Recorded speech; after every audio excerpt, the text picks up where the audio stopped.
கம்பராமாயணம் என்பது நாட்டினுடைய வளங்களை, இயற்கை வளங்களை சொல்லக்கூடியது.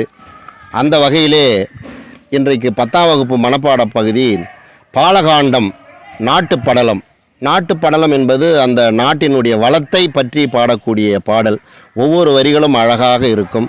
எழில் கொஞ்சுதல், நீர்நிலைகள் பற்றி, எப்படியெல்லாம் அந்த குவளை மலர்கள், தேன் வண்டுகள் எல்லாம் எப்படி இயற்கையாக இருக்கிறது என்பதை பற்றிய பாடல்.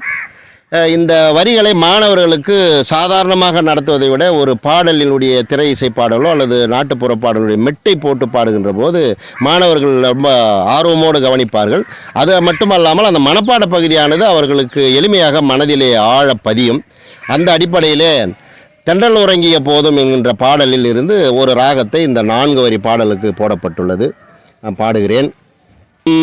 தண்டலை மயில்கள் ஆட, தாமரை விளக்கம் தாங்க, கொண்டல் கண்முழவி நேங்க, குவளை கண் விழித்து நோக்க, குவளை கண் விழித்து, தெண்டிரை எழினி காட்ட, தேம்பிழி மகரையாழின் வண்டுகளின் இது பாட, மருதம் விட்டிருக்கும் மாதோ மருதம் விட்டிருக்கும், மருதம் விட்டிருக்கும் மாதோ மருதம் விட்டிருக்கும்.